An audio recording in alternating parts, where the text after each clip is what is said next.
All right, so tonight's Story Jam, we are going to explore what happens when East meets West. Who's ready for some stories? All right, our first storyteller of the evening. On a trip to England, Krish's love-hate relationship with milk turns to pure love. But can he find the golden calf in California? Please welcome Krish Eswaran with his story, The Cow That Laid the Golden Milk.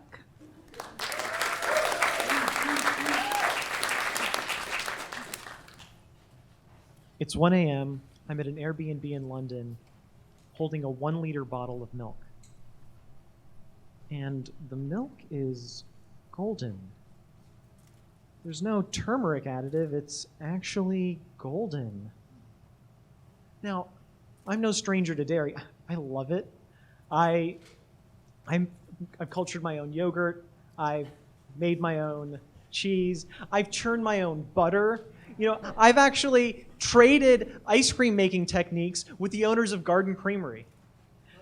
Now, my stomach's also no stranger to dairy. It hates it. And I've tried everything to appease it. I've tried skim milk, whole milk, lactose-free, unhomogenized, organic, unhomogenized, organic, flash pasteurized, ultra pasteurized, just the right amount of pasteurized. But no, it's not happy. Never tried golden milk before.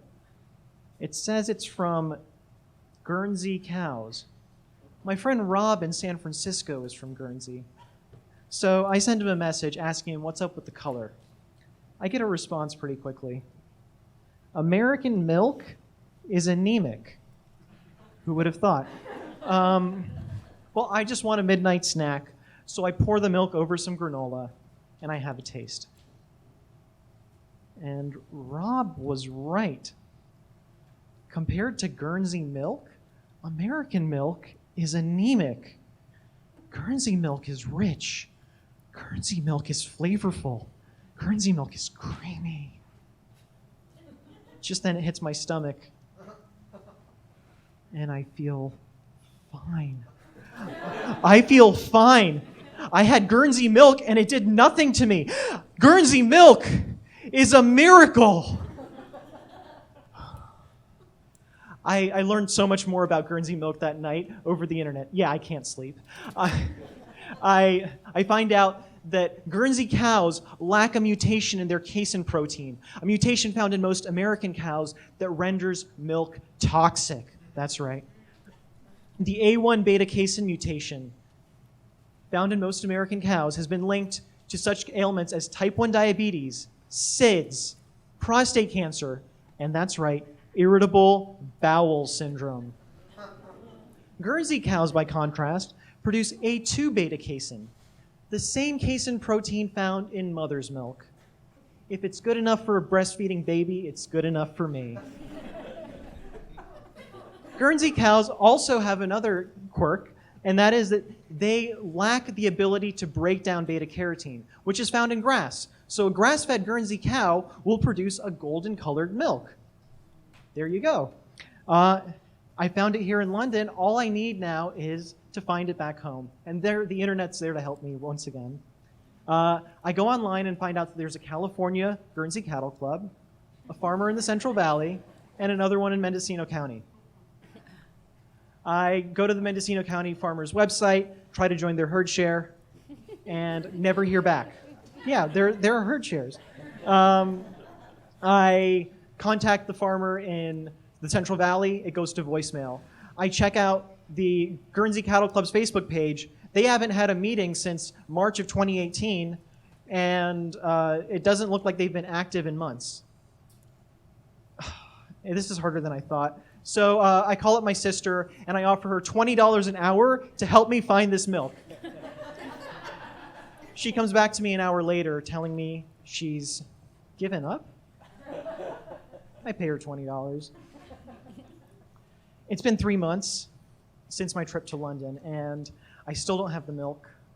And there's one morning at work where I'm just lamenting about it with my coworkers over avocado toast.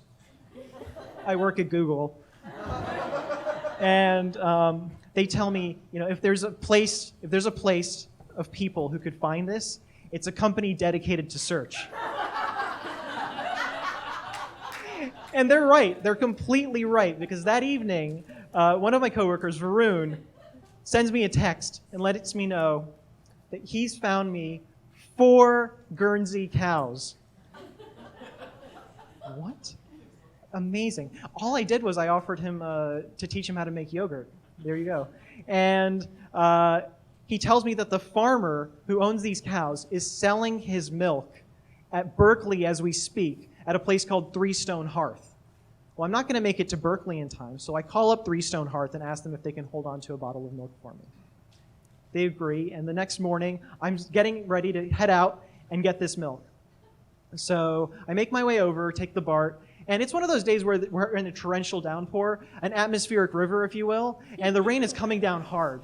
I hit North Berkeley BART, get out, and the rain's coming down. My umbrella inverts. You know that when that happens, I hate it. And I am soaked head to toe by the time I arrive at Three Stone Hearth. 10 minutes early, there are people inside. They look at me, and they don't open the door. I'm just there for another 10 minutes, waiting for them to open up. 10 o'clock arrives, they open the door, let me in, and then they take me to their back kitchen area. They take me to one of their fridges, and they hand me the milk. And it's white in color. I had the same reaction, but I didn't say it. I also learned at that moment that it's unpasteurized, and I've never worked with unpasteurized milk before. I go home, and when I get home, I start looking up on the internet, how do I pasteurize milk at home? And I learned that I should heat up the milk, so I do that. And then I realized that I should have read through the rest of the instructions, because the second step says that if you don't rapidly cool the milk, you risk introducing more bacteria than what you started with. I know. So I check my freezer, and there's no ice. So I do what I can. I fill my sink with as much water as possible. I stop it so the water doesn't drain. And so I have cold water in the sink, and now I have this huge vat of milk that I start pouring into a bunch of mason jars to increase their surface area, and then I start putting the mason jars of milk into the sink, only to realize that they're kind of floating in there. So now I'm kind of playing whack-a-mole with the mason jars, trying to keep them from going down, also trying not to sweat, because I'm sure my sweat has a bunch of bacteria, and I don't want that. And now I'm just sort of questioning the life choices that have brought me to this point. And did I really need to go through all this, all just for a bunch of milk? Is this really happening? And then I get a text from the farmer. He tells me he has 1 Guernsey cow and 3 Jersey cows. He normally mixes their milk together. But he doesn't have to. I call up the farmer. It turns out he's always wanted to be a Guernsey farmer, but America just doesn't have as many Guernsey cows as it did in the 50s. Back then, we had 44,000 Guernsey cows, according to the U.S. Department of Agriculture. I looked it up. And then in 2006, I also looked this up, we dropped down to 4,000 Guernsey cows. Thankfully, one of his friends was retiring and sold him a Guernsey calf, and he now has a cow, Yuri, that produces the Guernsey milk. And he'll be giving that to me if I'm willing to go up to Santa Rosa that Saturday. Guess what? It's Saturday and I'm in Santa Rosa. And I'm at the farm, and the farmer introduces me to Yuri.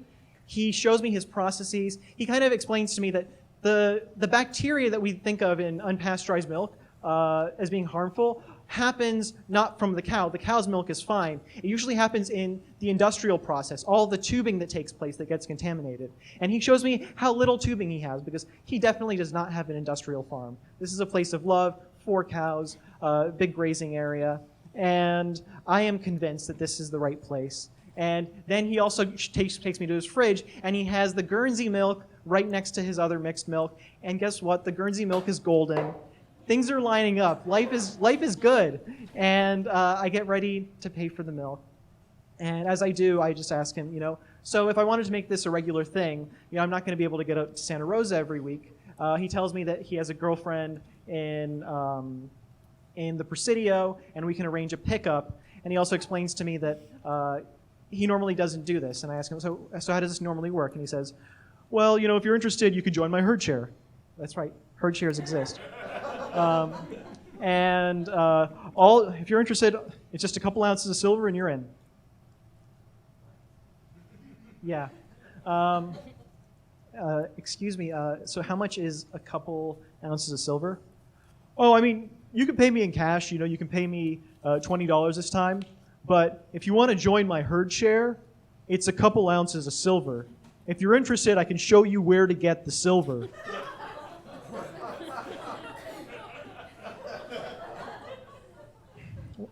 Why do I need to give you silver?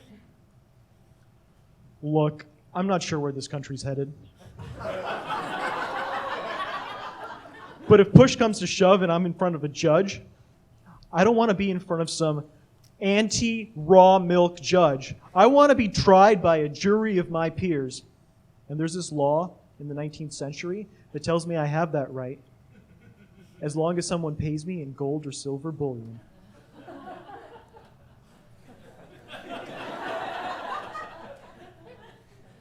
Okay, and how would I even get this silver? The internet. There's also a coin shop in Berkeley. I give him cash. I pay for it in cash. I thank him. I take the milk, tell him I'll think about it. I'm not thinking about this. This is absurd. I put in all this effort just for this milk. This is crazy. This is crazy. I am crazy. Why have I done this? Why have I done this? I'm not doing this. The next week I see a documentary on veganism and I decide to go vegan. That's right. I am done. I am done with this. I am done. I am so done. And then I try nut yogurt. I try all the nut yogurts. All of them. Forager, Kite Hill, all of them. And then 2 months later, while I'm questioning my life choices yet again, I make another decision. And that's to go to a coin shop in Berkeley and get 2 ounces of silver.